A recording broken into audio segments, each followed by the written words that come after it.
मराठा आरक्षणासंदर्भातल्या आंदोलनाचं काय? आज संभाजीराजे आपली भूमिका या संदर्भातली स्पष्ट करतायत। पत्रकार परिषद काही वेळामध्ये सुरू होईल, हे थेट प्रक्षेपण आपण बघतो आहोत। संभाजीराजे पत्रकार परिषद घेत आहेत। आरक्षण रद्द झाल्यापासून आम्ही सर्वजण दुखी झालो होतो आणि याच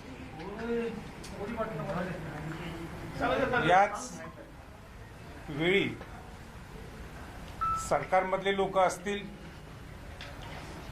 किंबहुना जे विरोधी पक्षातले लोक असतील यांनी एकमेकाच्यावर ताशारे उडवायला सुरुवात केली होती। मी अस्वस्थ झालो आणि समाज अस्वस्थ झाला, कारण का आम्हाला पर्याय पाहिजे होता। तुम्ही काय भांडता त्यात आम्हाला काही घेणं देणं नव्हतं, कारण का जे सत्तेत आहेत त्यांना वाटलं की मागच्या सरकारने जो कायदा केलेला आहे हा फुल प्रूफ कायदा नव्हता आणि विरोधी पक्षातल्या नेत्यांना वाटलं की जे मांडणी वकिलांनी करायला पाहिजे होती ती काही बरोबर झाली नाही। पण ह्याच दोघांच्या ह्याच्यात समाजाला काही मिळणार नव्हतं आणि म्हणून सकल मराठा समाजाच्या राज्याच्या लोकांनी ठरवलं की आम्हाला पर्याय काय किंवा सोल्युशन काय ह्याच्यावर चर्चा होणं गरजेचं आहे। समाजाने आपली भावना 58 मोर्चाच्या माध्यमातून दाखवून दिलेली आहे। समाजाने ज्या काय त्यावेळीच्या मागण्या असतील त्यावेळी सुद्धा त्यांनी बोलून दाखवलेले आहेत आणि परत एकदा समाजाला वेटीस धरून समाजाला रस्त्यावर आणायचं का? आपण सर्वजणांनी आपण समाजाला दिशा द्यायची काय समाजाला दिशाहीन करायचं? आम्हाला असं वाटलं की समाजाला न्याय देण्याची भूमिका ही आमची सर्वांची आहे। म्हणून आम्ही ठरवलं की आता समाज बोललाय,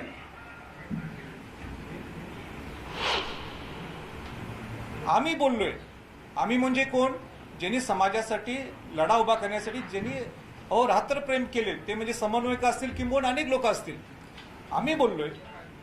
आता वेळ निश्चित आलेली आहे, कारण का हा विषय खऱ्या अर्थाने न्यायालयातला आणि सरकार दरबारीतला विषय असेल, राज्यातला असेल किंवा सेंटरचा असेल, म्हणून लोकप्रतिनिधींनी बोलावं आणि म्हणून आम्ही 2 मूक आंदोलन किंवा 5 मूक आंदोलन जाहीर केले। कोल्हापूर, नाशिक, रायगड, अमरावती आणि संभाजीनगर। त्यातला पहिला मूक आंदोलन हे कोल्हापूरला शाहू महाराजांच्या समाधीस्थळी, ज्या शाहू महाराजांनी देशातलं पहिलं आरक्षण 1902 ला दिलं होतं 50%, ज्यामध्ये अनुसूचित जाती जमाती ओबीसी आणि मराठा समाजाचा समावेश होता। कोल्हापूरच्या मूक आंदोलनानंतर आम्ही नाशिकचं मूक आंदोलन आज झालं। या दोन्ही मूक आंदोलनाला सर्व मंत्री महोदय, सर्व खासदार, सर्व आमदार हे उपस्थित होते।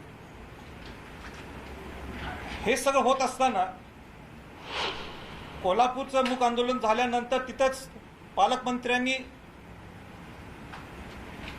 आणि तिथले कॅबिनेट मंत्री नामदार मुश्रीफ यांनी जाहीरपणाने आपल्या भाषणात सांगितलं की सरकार आपल्याला निमंत्रित करते लवकरच्या लवकर। आता अनेक लोकांची इच्छा होती की आपण त्यांना भेटायला नको लगेच, पण शेवटी समाजाचे प्रश्न सुटायला पाहिजे म्हणून आम्हाला सुद्धा सर्वांना वाटलं नुसतं समाजाच्यावर खेळ करून चालणार नाही, तर आम्ही लगेच त्यांची भेट घेतली। भेट घेऊन अनेक विषयावर चर्चा झाली। 3 तास ही सह्याद्रीवर मीटिंग चालू होती।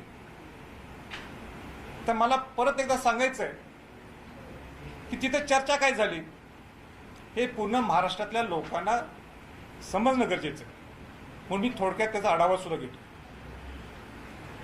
पहिली मागणी आमची काय होती की तुम्ही सांगा की ही राज्याची जबाबदारी आहे की केंद्राची जबाबदारी आहे. आणि तिथं मग त्यांना पूर्वीच मी मुंबईच्या प्रेसमध्ये मी सांगितले होते कुठले सोल्युशन्स आहेत, कुठले पर्याय आहेत. त्यातला पहिला पर्याय कुठला की रिव्ह्यू पिटिशन, जे राज्य शासनाच्या हातातला विषय.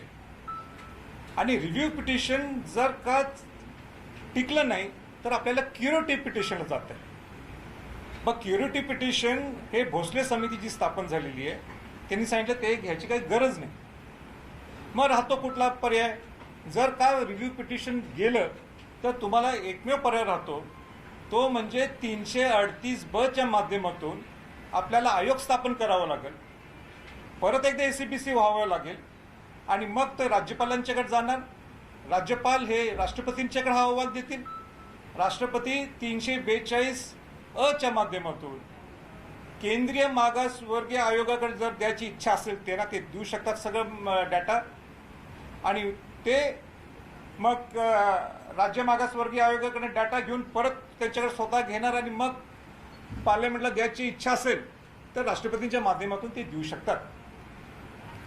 तर मी सरकारला काय सांगितलं की तुम्ही हे केव्हा फाईल करताय, तर त्यांनी लगेच त्या मिनिटाला सांगितलं रिव्ह्यू पिटिशन हे येत्या गुरुवारी हे रिव्ह्यू पिटिशन सरकारच्या वतीनं फाईल केलं जाईल. मी त्यांना दुसरी सूचना केली, हे सगळं करत असताना तुम्ही पॅरलली हा दुसरा मार्ग सुद्धा तुम्ही इम्प्लिमेंट करा, अंमलात आणा. तर त्यांचा मतप्रवाह असा होता थोड्यांचा की आपण जर इकडनं गेलो तर थोड्यांना वाटणार की आपण रिव्ह्यू पिटिशन हरलोयच, आपण त्यात काय साध्यच होणार नाही, म्हणून 2 मतप्रवाह आहेत.